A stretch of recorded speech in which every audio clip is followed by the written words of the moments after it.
Merci. Alors, pour continuer, je vais demander à Sylvain Letcher, chercheur à l'équipe de l'UQAR, de nous expliquer son implication dans le projet en raison des différents constats qui sont liés à ses recherches. Donc, je vais demander, si possible, à Patricia, si c'est possible, de couper votre caméra et donc à Jerry de réouvrir la sienne pour changer l'interprétation pour avoir une interprétation. Merci beaucoup. Mais non, non, pas pour Sylvain. Ce sera pour Jérôme.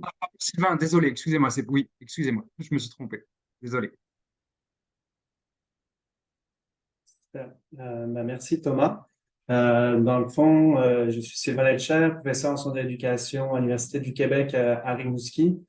Je suis très heureux de faire partie de cette équipe, en fait, qui regroupe l'UQAR, l'Université du Québec à Rimouski, a été mentionné précédemment, la KEPA, et Multigroupe Conseil, pour mener ce projet de dictionnaire bilingue français, langue des signes québécoise.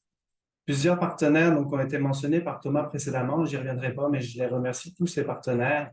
Et je souhaite quand même souligner la contribution, moi, en tant que chercheur, la contribution du Conseil de recherche en sciences humaines du Canada, le CRSH, pour aller plus rapidement, dans cette phase exploratoire que tu as nommée, Thomas, parce que sans cette phase exploratoire, on n'aurait pas pu déployer ensuite le développement de ce projet.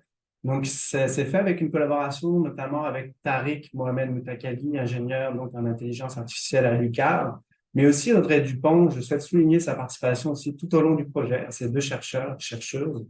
Audrey Dupont, donc chercheuse associée, hein, également stagiaire postdoctorale, puisqu'on a pu réfléchir à l'architecture en fait de l'application, voir qu'est-ce qui se faisait ailleurs, aux États-Unis, en Europe, en Asie, aussi au Maroc, au Canada, au Québec, pour en arriver au constat qu'il n'existait pas de dictionnaire bilingue français et l'exclu, donc en 2023, là, donc en lien avec ce lancement. C'est assez préoccupant pour nous en tant que chercheurs.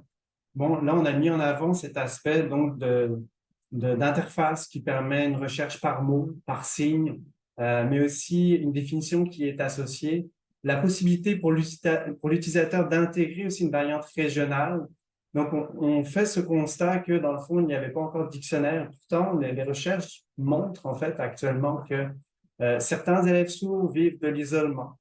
Donc, le dictionnaire vise un peu à briser cet isolement. C'est un outil parmi d'autres, bien sûr. C'est un outil pour favoriser cette inclusion sociale, on l'a évoqué. Donc, permettre à un élève sourd, oui, d'apprendre des mots, d'apprendre des définitions, de développer sa littératie, donc la lecture, l'écriture, la communication signée aussi. Pouvoir communiquer avec les autres élèves dans sa classe, des élèves sourds ou vivant une surdité ou des élèves entendants. Donc, c'est un outil qui peut servir aussi à un élève entendant qui souhaiterait justement connaître cette langue, le parent qui souhaite donc favoriser ses apprentissages, des apprentissages avec son enfant sourd vivant avec une surdité. Cet isolement dont je parle, c'est un isolement parfois des élèves sourds-signeurs, mais aussi des élèves malentendants, et qui se poursuit parfois même jusqu'à l'âge adulte. Donc, il y a des défis qu'on décèle chez l'enfant et tout au long de son parcours scolaire, mais aussi plus tard. Il y a un potentiel, en fait, à ce dictionnaire à pouvoir, finalement, en quelque sorte, nous réunir, pouvoir communiquer, interagir, participer.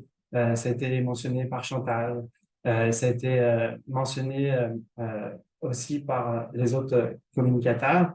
Rappelons que la langue des signes est reconnue officiellement au Canada depuis 2019. Rappelons aussi les prérogatives du vérificateur général du Québec, donc sur le soutien, notamment en besoin de communication pour les élèves sourds, pour faciliter cette réussite éducative, donc tout au long de leur parcours scolaire, mais aussi jusqu'à l'âge adulte, favoriser cette transition.